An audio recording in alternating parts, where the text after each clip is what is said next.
긴 명절을 끝내고 다들 괜찮으시죠? 체중이 늘었거나 그러지 않으셨죠? 네.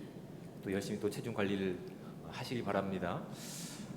어, 여러분 열심히 살아온 삶에 있어서는 어떤 흔적이 남습니다. 열심히 살아온 전제를 제가 드렸습니다. 열심히 살지 않았으면 흔적이 없지만 열심히 살아온 인생 가운데는 어떤 흔적이 반드시 남게 되어 있습니다. 그것이 무형이든 유형이든 흔적이 남습니다. 먼저 눈에 보이는 유형적인 것이라고 한다면 이 중에 신경통 하나 다 가지고 계시죠? 네, 열심히 살아온 흔적이죠. 그럼 스스로 이렇게 다독거리십시오. 아, 열심히 살아왔구나. 네, 열심히 살아왔구나. 디스크 다 가지고 계시지 않습니까? 아, 열심히 살아온 겁니다. 여기 다 다독이시면 됩니다. 그것이 열심히 살아왔던 삶의 흔적으로 유형적인 증거가 남는 것들이죠. 무형은 어떻습니까? 무형은 눈에 드러나 보이진 않지만 몸이 반응하고 기억하는 것들입니다. 뭐 제가 한 예를 드리면 제가 이미 군대를 전역한 지 25년이 훨씬 지났지만 방송에서 이렇게 막 이렇게 뭐 이렇게 군대 관련된 이야기가 나오면서 이렇게 군번 이야기가 나오는데 나도 모르게 군번을 외우고 있는 겁니다. 아무도 안 놀라시는군요. 그럼 이렇게 생각하셔야지. 아, 참 목사님 머리가 좋으시구나. 아니면 정말 그때에 참 열심히 사셨나 보구나. 아직도 군번을 기억하고 총번을 기억하고 있는 것이 사실 놀랍지 않습니까? 열심히 살아왔던 어떤 삶의 흔적 가운데 유형과 무형의 흔적들이 남는 것들이죠. 아마 여러분들도 삶 가운데서 이런 유형과 무형의 어떤 삶의 흔적들이 분명히 있을 줄 압니다. 그 중에 제가 말씀을 드리고자 하는 것은 유형적인 어떤 흔적들이죠. 굳은 살이라고 하는. 여러분 열심히 살아온 삶 가운데 굳은 살이 있습니다. 반복적으로 어떤 일을 하다 보면 이제 굳은 살들이 이제 배기게 됩니다. 저는 중학교 때 이제 기타를 배우게 돼서 이렇게 왼손에는 이렇게 굳은 살이 있으며 왼손가락이 오른손가락보다 더 깁니다. 적응했기 때문에. 그런데 그렇게 됩니다. 다들 아시죠? 아닌가요? 네. 손가락이 더 길어집니다. 그리고 굳은 살이 배기는데 이렇게 굳은 살이 처음에는 기타를 칠 때 꽤 유용합니다. 왜냐하면 생철을 맞대다 보면 아프거든요. 퉁퉁 붓기도 하고 너무 심하게 할 경우에는 피가 나기도 하고. 그런데 굳은 살이 있는 경우에는 그것을 이렇게 완화시키고 통증을 이렇게 완화시키고 또한 익숙하게 빨리빨리 다음 과정으로 넘어갈 수 있는 굉장히 꽤 도움이 되는 어떤 그런 모습이 이렇게 굳은 살이라고 할 수 있는데, 단순히 이건 악기를 배울 때뿐만 아니라 우리가 걸음을 걸을 때에도 우리의 발을 보호하기 위해서 어떤 우리의 흔적이 남죠. 유형적인 흔적.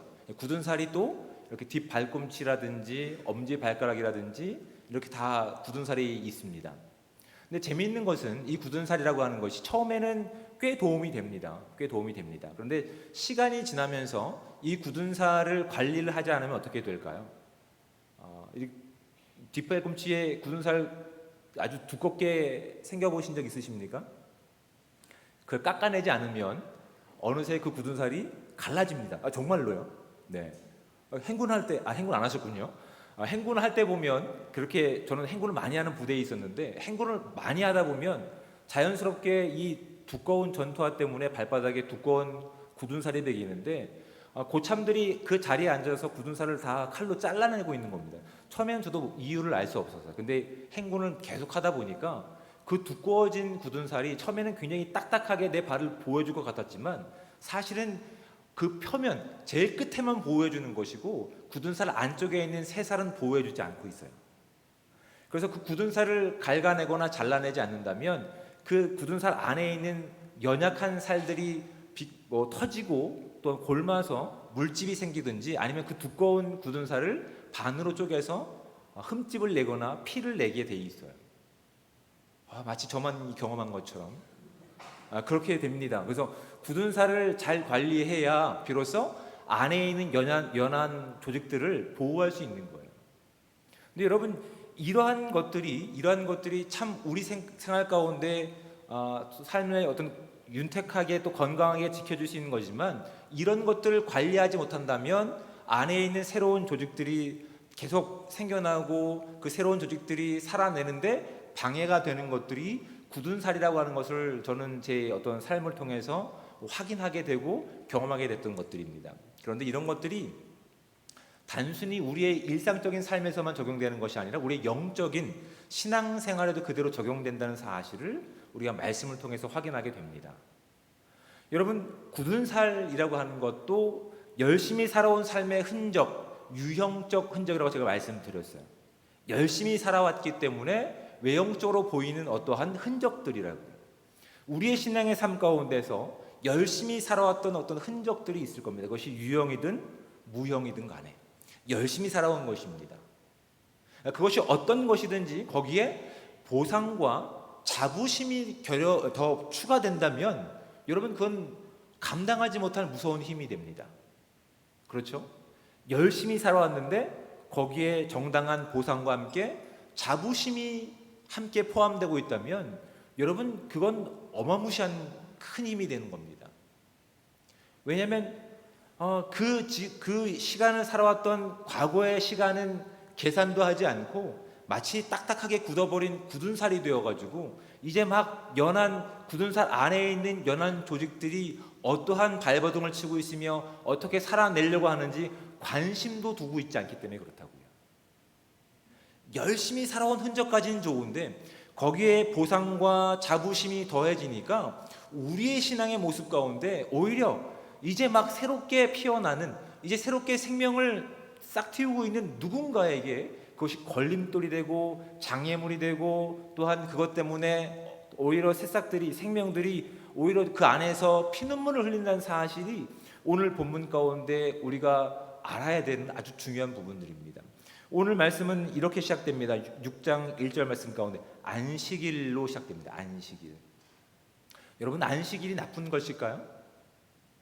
안식일은, 오늘날 우리는 안식일을 지키지 않습니다. 우리는 주일을 지킵니다. 그렇죠? 나 처음 듣는 것처럼 그렇게 저를 쳐다보고 계시면 여기도 설명을 드려야 될 것 같군요. 안식일은 율법의 근거를 둔, 오늘날로 말하면 토요일을 이야기합니다. 그렇죠? 그러니까 하나님께서 이렇게 창조하시고 나서 이제 7일째 되는 날 안식하셨기 때문에 하나님을 전적으로 신뢰하고 하나님을 전적으로 의지하는 자들이 하나님 말씀을 믿기 때문에 온전히 하나님께서 명령하신 그 안식일을 하나님만을 기억하는 날로 온전히 쉬며 기뻐하며 예배하는 날로 하나님께서 작정하신 날이 안식일이었어요. 유대인들에게는 안식일이었지만 우리는 그 안식일의 개념을 뛰어넘어서 주일을, 주님을 예배하는 날로 지킵니다. 왜냐하면 우리가 가지고 있었던 어떤 종교적인 열심이라든지 어떤 신앙의 내용 가운데서 굳어져 버린, 딱딱하게 만들어버린 그 어떤 것들이 다른 누군가를 용납하지 못하고 수용하지 못하고 사랑하지 못하는 어떠한 내용들로 작용되었을 때에 그것이 담벼락이 되어서 서로가 분리되고 또한 서로가 누구를 책망하고 담을 짓고 살아갔던 모습 가운데 우리가 결과로 주어졌었거든요. 죄의 결과 나타난 서로 하나 되지 못한 모습들이었죠. 그래서 예수님께서 십자가 가운데서 그것을 다 허무시고 다시 그 죽음의 지배 가운데 놓여 있는 것이 아니라 죽음을 아무 가치 없는 것으로 만드시고 다시 살아나셔서 영원한 생명이 되신 우리 주님을 찬양하기 때문에 우리는 주일을 주님의 날로 지키며 감사와 찬양과 예배를 드리고 있는 날이라고요. 우리는 그것을 기억하고 있는 거야. 하나님이 우리 가운데 무엇을 이루셨는지를 분명히 예배하는 이 시간을 통해서, 또한 우리가 기도하는 시간을 통해서, 함께 그리스도 안에서 사랑을 나누는 시간을 통해서 확인하셔야 되는 아주 중요한 부분들인 거예요. 근데 적어도 유대인들은, 예수님 당시의 유대인들은 율법을 가지고 있었으며 율법이 어떤 내용을 가지고 있었는지 알고 있음에도 불구하고 그러지 못했던 것이 오늘 본문 가운데 우리 가운데 말씀하고 있는 부분들입니다. 안식일이었어요. 하나님을 기억하고 하나님께서 이루신 그 놀라운 일들, 그래서 하나님을 믿기 때문에 온전히 그날은 쉬면서 하나님을 예배하고 하나님께 집중할 수 있는 시간 가운데 그들 건 선물로 주어졌지만 어느새 그들의 전통과 그들의 열심과 그들의 노력과 또한 그것이 보상과 자부심이 되어서 어느새 딱딱하게 굳어버린 영적인 굳은 살이 그들 가운데 맺혀졌을 때 그들은 그날 온전히 주님을 예배하는 날로, 온전히 감사하는 날로, 기뻐하는 날로 지키지 않았습니다. 안식일을 기뻐하지 않았어. 안식일에 예수님과 제자들이 밀밭 사이로, 먼 거리가 아닙니다. 예수님께서도 율법이 무엇인지 알고 계셨기 때문에 그 다른 사람들 가운데 걸림돌이 되지 않기 위해서 그렇게 의도적으로 그렇게 율법을 범하지 않으셨습니다. 율법이 정한 거리를 걷고 계셨는데 배고픔을 느꼈던 제자들이 가다가 밀 이삭을 따 먹었죠. 따 먹었는데 사실은 이게 원래 정했던 율법 가운데는 이게 위배가 되는 내용들이 아니었어요. 그런데 이것이 계속 보강이 되고 또한 더 강화가 되어서 이제 그 율법 학자들이 만들어 놓은 더 추가된 그들의 어떤 율례 가운데 근거를 더 보니 이것이 추수행위가 된 거예요. 그냥 밀을 그냥 주워서 먹으면 문제가 되지 않는데 이것을 밀을 손으로 꺾어서 이렇게 손으로 이기는 추수행위, 즉 나를 위해서 한 율법을 범한 행위로 규정이 됐던 거예요. 이렇게 꼼꼼하게 그들은 율법을 지켰던 거예요. 온전히 주님을 예배하고 주님만을 기억해야 되는 시간 가운데 그들은 지금 무엇을 바라보고 있는 거예요? 그들이 만들어 놓은 더 세부적인 그 어떤 전통과 균례를 가지고 누군가를 지켜보고 있는 거예요. 누군가를 정죄하고 있는 거예요. 온전히 그들의 자유함이 있는 것이 아니었어요. 기쁨이 있는 것이 아니었어요. 예배하는 모습이 있는 것이 아니었어요. 그래서 제자들이 이렇게 밀을 잘라서 추수하는 행위를 가지고 지적을 합니다. 2절 말씀 가운데 어떤 바리새인들이 말하되 어찌하여 안식일에 하지 못할 일을 하느냐라고 이야기를 하고 있는 겁니다. 문제를 제기하는 것이죠. 정말 안식일이 어떤 의미인지, 안식일을 왜 주셨는지 그들은 지금 사실은 주객이 전도된 상태에 있는 거예요. 실제적으로 그 안식일의 주인이 누가 됐냐면 하나님이 아니라 본인들이 된 거예요. 본인들이 열심히 살아왔던 흔적 가운데 그것이 보상이 되었고 그것이 자부심이 되어서 어느새 자신들이 그것을 판단하고 정죄하는 주인이 됐던 거예요. 그래서 예수님께서 뭐라고 말씀하십니까? 5절 말씀 가운데 또 이르시되 인자는 안식일의 주인이라라고 말씀하시는 거예요. 그 안식일이 하나님이 주인 되시며 하나님께서 그 안식일의 주인 되시기 때문에 하나님께서 우리를 위해 주신 그 기쁨의 날, 예배하는 날, 온전히 쉴 수 있는 날 가운데 그들은 처음에 좋은 동기로 시작한 내용이었지만 그것이 열심히 그 가운데 주어졌을 때 누군가 그 율법을 온전히 알지 못하고 여전히 새로운 생명 가운데 막 탄생하는 누군가에게는 걸림돌이 되고 있다는 사실이 지금 예수님께서 그들의 지적하는 내용을 통해서 다시 한번 지적하고 있는 내용입니다. 안식일이 왜 너희 가운데 주어졌으며 안식일의 목적이 무엇인지를 그리고 그 율법을 본질적으로 너희 가운데 준 목적이 무엇인지를 예수님께서는 그들 가운데 질문을 던지시면서 다시 한번 생각할 수 있는 기회를 주시는 거예요. 여러분 그 모든 율법의 한 문장으로 정리하면 뭡니까? 황금률로 정리할 수 있는 것. 근데 저도 맛있는 점심을 드실 수 있는 기회가 있지만 또 제 주머니 사정을 생각하셔서 아무도 답을 안 하시는 거 제가 알고 있습니다. 황금률로 알고 있는 것, 하나님을 사랑하고 내 이웃을 내 몸과 같이 사랑하라라고 하는 사랑이죠. 그렇죠? 하나님께서 율법을 주신 것은 하나님과의 관계와의 그 온전한 사랑이 있다면 눈에 보이는 이웃과의 사랑으로 그것이 자연스럽게 연결되는 것이 맞는 거라고요. 그것이 율법을 주신 이 땅의 목적입니다. 하나님께서 율법을 주신 것은 하나님이 사랑이시기 때문에 하나님은 그 본질 사랑이시기 때문에 하나님과 그 관계가 회복된 그 모든 공동체는 사랑을 회복할 수밖에 없을 뿐만 아니라 그 받은 사랑을 가지고 이웃을 사랑할 수밖에 없는 겁니다. 나아가서 누구까지도? 원수까지도. 다음에 이제 살펴보면 나오는 내용이 바로 그것입니다. 원수까지도 사랑하라고 되어 있습니다. 그것이 율법이 우리 가운데 허락된 하나님의 계획이며 하나님의 목적이 바로 그 내용입니다. 하나님을 사랑하는 것, 내 이웃을 내 몸과 같이 사랑하는 것.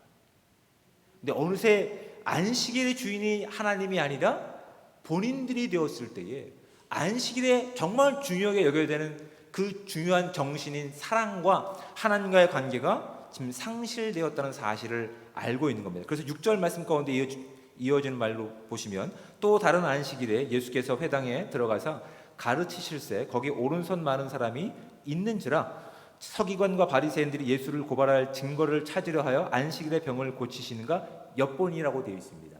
예수님께서 그들의 관심과 그들의 또한 계략을 아셨습니까? 모르셨습니까? 알고 계셨어요.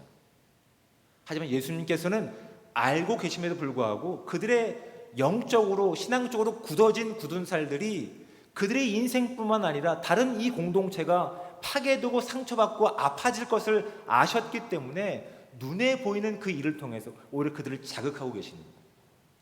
너희들이 지키려고 하는 그 열심이 정말 하나님께로부터 받은 그 열심이 맞느냐, 그 사랑이 맞느냐 한번 점검해 보라라고 눈에 보이는 한 사람을 치유하는 행위를 통해서 그들 가운데 다시 한번 생각할 수 있는 기회를 주시는 거예요. 예수님께서 8절 말씀을 보세요. 그들의 생각을 아시고 손 마른 사람에게 이르시되 일어나 한가운데 서라 하시니. 왜 한가운데 서게 하셨을까요? 이제 하나님께서 그 한 사람을 치유하시는 내용을 통해서 율법의 기본 정신이 무엇인지를 알게 하시는 목적으로 증거로 삼으시기 위해서 그 한 사람을 세우신 거예요. 그리고 이어서 말씀하시는 것을 보십시오. 예수께서 그들에게 이르시되 내가 너희에게 묻노니 안식일에 선을 행하는 것과 악을 행하는 것, 생명을 구하는 것과 죽이는 것 어느 것이 옳으냐라고 질문하십니다. 이 말을 가지고 제가 여러분께 질문을 드리겠습니다. 여러분, 신앙생활 가운데서 생명을 살리는 것 또는 선을 행하는 것이 좋겠습니까? 아니면 규율과 규례를 지키는 것이 좋겠습니까? 생명과 선을 행하는 것이 다 좋다라고 우리는 다 마음 가운데 대답을 하셨을 겁니다. 정말 그럴까요? 라고 하는 질문 가운데 여러분 우리가 스스로 한번 우리에게 질문을 던지고 고민해 보시고 생각해 보셔야 된다고요. 여러분, 굳은 살을 의도해서 만든 사람은 없습니다. 열심히 그 인생 가운데 달려오다 보니 어느새 삶의 유형적으로 나타난 결과가 굳은 살일 뿐입니다. 우리가 열심히 신앙생활하고 열심히 하나님을 사랑한다라고 그렇게 예배하고 그렇게 찬양하고 그렇게 나와서 기도합니다. 그런데 여러분, 우리 마음 가운데 누군가 기도하지 않아요. 근데 그것이 구역장이었어요. 죄송합니다. 오늘 특성이 구역장이라서. 그럼 어떤 마음이 듭니까? 말하지 않아도 알지 않습니까? 구역장식이나 됐는데 어느새 내가 살아왔던 삶의 모습과 신앙의 굳어진 형태가 아직은 여전히 하나님과 씨름하고 여전히 갈등하고 새로운 생명을 싹트고 복음을 키워내는 그 놀라운 신비의 과정을 겪고 있음에도 불구하고 그것을 바라보고 있지 않습니다. 딱딱하게 굳어져 버린 신앙의 내용과 신앙의 모습이 우리를 또한 그 공동체를 가로막는 담벼락이 되어서 어느새 그렇게 정죄하고 다른 생명이 싹트는 것을 방해하는 우리의 모습도 우리의 신앙을 통해서 확인하게 된다고요. 여러분, 그런 마음이 들 때 우리가 먼저 무엇을 확인해야 됩니까? 내 안에 그리스도께 받은 사랑이 있는지, 내가 주님께 용서받은 그 사랑이 있는지를 점검하실 수 있는 저와 여러분들 되셔야 된다고요. 그럼 무엇이 먼저 나올까요? 그 한 사람을 놓고 기도하게 되겠죠. 하나님, 저 구역장이, 저 집사님, 저 아무개가 하루속히 신앙의 정도를 걷게 하셔서 그 구역장을 바라보고 있는 구역원들에게 선한 영향력을 행사할 수 있는 믿음과 능력과 은혜를 허락해 달라고 우리는 더 구할 수밖에 없을 겁니다. 근데 기도하기 이전에 먼저 정죄하는 모습이 있었다고 한다면 어느새 우리가 열심히 달려왔던 신앙의 내용 가운데 우리가 지금 무엇으로 이 땅을 살고 있는 겁니까? 하나님을 나의 주님으로 인정하는 것이 아니라 내가 살아온 신앙의 내용과 형태가 주인이 되어서 사랑의 내용은 없고 오히려 분열과 다툼과 담벼락으로 서로를 갈라놓는 인생을 살고 있다고. 주님께서 그 모든 죄로 막혔던 모든 인류를 허셨던 십자가의 은혜를 힘입고 있는 저희들이 어느새 우리의 인생의 모습 가운데, 우리의 신앙의 모습 가운데 무엇이 있다고요? 영적인 굳은 살들이 있다는 사실이 오늘 주님께서 그들 가운데 던지는 질문 가운데 그 질문이 오늘날 저와 여러분 가운데 질문이 될 줄 믿습니다. 여러분, 우리에게도 굳은 살이 있습니다. 우리가 의도하지 않게끔 달려왔던 삶의 모습 가운데 그 굳은 살의 흔적들이 남아 있습니다. 그것들은 때로는 유형적인 모습일 수도 있고요. 그것은 또한 무형의 모습일 수도 있습니다. 하지만 우리가 그것을 먼저 확인하기 전에 내가 어떤 존재이며 나에게 그리스도가 어떤 존재인지를 우리가 먼저 생각할 수 있는 귀한 시간들이 든다면 우리는 오늘도 앉은 자리에서 그 굳은 살을 깎아내는 훈련들을 그런 피나는 연습들을 해 나갈 수 있을 겁니다. 그래서 연약한 이들 가운데 오히려 지탱해 주시는 힘이 될 뿐만 아니라 그들 가운데 가림막이 될 뿐만 아니라 그들 가운데 우산이 될 수 있는 하나님께서 우리를 이 땅 가운데 세우시고 이 교회 가운데 한 지체로 삼으시고 한 역할로 주신 그 선한 목적들이 이루어질 것이라는 사실을 우리가 믿어 의심치 않는 겁니다. 여러분, 누군가에게 어떤 모습이 보이고 그것을 정죄하기 이전에 먼저 우리가 확인해야 될 것이 무엇이라고요?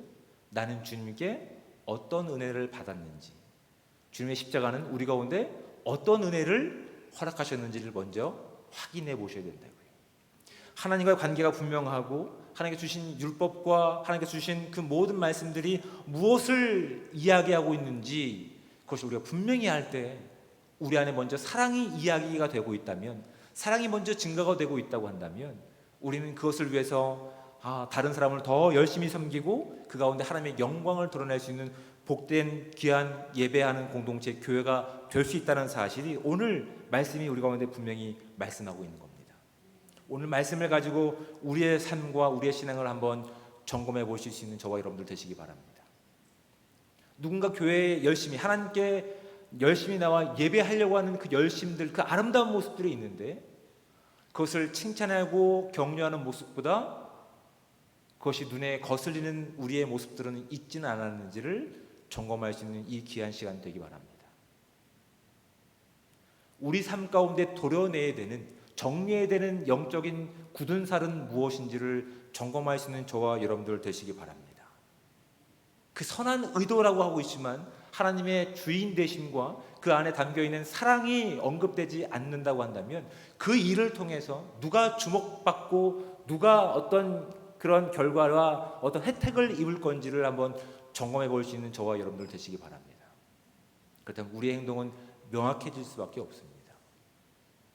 우리에게도 안타깝게 어느새 굳은 살이 맺혀져 있는 우리의 현실들을 바라보게 됩니다. 우리의 모든 한계와 우리의 모든 차별을 하나로 세우신 예수 그리스도의 십자가의 흔적이 오늘날 이 공동체 가운데 서로를 바라보시기 바랍니다. 서로 인정할 수 없는 우리 모두를 하나님의 사랑 가운데 붙잡아 세우신 것이 교회입니다. 그 놀라운 사랑, 그 감당할 수 없는 그 사랑의 깊이가 우리 가운데 있는 겁니다. 그러면 서로 얼굴을 보면서 이렇게 놀라는 것이죠. 와, 하나님 정말 놀라우시군요. 하나님 놀라운 일을 우리 가운데 행하셨군요. 감사하며 오늘도 이 공동체를 위해서 우리에게 주신 그 사랑을 위해서 오늘도 열심히 달려가는 거라고요. 그 열심을 가지고 달려가는 길 가운데는 우리가 어쩔 수 없이 만들어낸 굳은 살이 아니라 거기는 정말 훌륭한 영적인 근육들이 생기는 겁니다. 그리고 그 영적인 근육들 가운데는 어떠한 열매들이 맺혀질까요? 갈라디아서에 있는 성령의 열매 같은 것들이죠. 우리가 만들 수 없는 사랑과 희락과 화평과 오래 참음 같은 거죠. 내 예전 성격 같은 성격으로는 도저히 용납할 수 없는데 우리 안에 이루신 하나님의 놀라운 십자가 사랑이 있다 보니 기다리고 기도하다 보니 어떤 결실들이 맺혀질까요? 오래 참음과 사랑과 온유와 이런 열매들이 맺혀지는 것들이라고요. 여러분, 저와 여러분의 신앙의 삶 가운데는 어떠한 삶의 흔적들이 남아 있습니까? 사랑과 희락과 화평과 오래 참음과 자비와 양성과 충성과 온유와 절제, 이런 결실들이 맺혀져 있나요? 아니면 어느 누구도 다가오지 않으려고 하는 가시돋친 말들이, 이제 막 신앙생활하고 있는 누군가가 신앙생활하기에 너무나 힘겨운 딱딱하게 굳어져 버리고 닫혀져 버린 굳은 살로 방어하고 있는 나의 모습들이 있는지 오늘 말씀을 통해서 우리가 점검해 보기 원합니다. 여러분, 굳은 살로 딱딱하게 굳어져 버린 인생 가운데는 중요하게도 하나님이 우리 인생 가운데 주인이 아니라는 사실이 예수님께서 말씀을 통해서 우리 가운데 던지시는 귀한 도전이며 또한 귀한 하나님의 영적인 통찰력입니다. 여러분, 우리의 주인됨을 내려놓고 하나님이 이루신 서로 용납할 수 없는 교회 공동체가 그리스도의 십자가 가운데 하나됨을 고백하며 내가 할 수 없는 그 사랑을 하나님께 맡겨드리고 내가 모든 것을 할 수 있지만 아직 누군가 서지 못하는 그 지체를 놓고 오히려 기다려줄 수 있는 저와 여러분들 되시기를 우리 주님으로 축복을 드립니다. 고린도전서 10장 23절과 24절의 말씀 가운데 보면 이렇게 말씀은 기록하고 있습니다. 제가 읽어드리겠습니다. 고린도전서 10장 23절과 24절 말씀입니다. 모든 것이 가하나 모든 것이 유익한 것이 아니요 모든 것이 가하나 모든 것이 덕을 세우는 것이 아니니 누구든지 자기의 유익을 구하지 말고 남의 유익을 구하라 라고 말씀하고 있습니다. 왜요? 이 교회가 누구의 공동체이기 때문에? 주님의 공동체이기 때문에. 아무리 옳은 것이라 하더라도 그것을 아직 이해하지 못하고 소화하지 못하는 영적으로 이제 새로운 발걸음을 시작하는 누군가가 보인다면 내가 기준이 되어서가 아니라 그 사람의 양심을 가지고, 아니 그 사람 안에 일하고 계신 하나님의 주권을 인정하면서 기다려주는 것, 그것이 오히려 그리스도의 덕을 세우며 그리스도의 놀라운 능력들을 드러낼 수 있는 기회가 된다는 사실을 기억할 수 있는 저와 여러분들 되시기 바랍니다. 여러분, 우리 인생 가운데 굳은 살은 있습니다. 그것을 빨리 발견한 사람은 그 모든 삶의 주권을 하나님께 온전히 맡겨드리며 그것마저도 하나님께 맡겨드려서 온전히 우리 안에 이루신 하나님의 놀라운 십자가의 능력을 자랑하는 공동체가 될 줄 믿습니다. 우리 안에 그런 굳은 살이 무엇인지를 점검해 가면서 그것들을 다 깎아내어 가면서 온전한 영적인 근육들을 키워나갈 때 주님께서 기뻐하시는 이 공동체 안에서 아름다운 성령의 열매들이 맺힘으로 인해서 우리 교회 안에뿐만 아니라 우리를 지켜보고 있는 이 지역사회 가운데 하나님의 선한 영향력들을 행사할 수 있는 복된 공동체 되시기를 우리 주님으로 축복을 드립니다. 기도하겠습니다.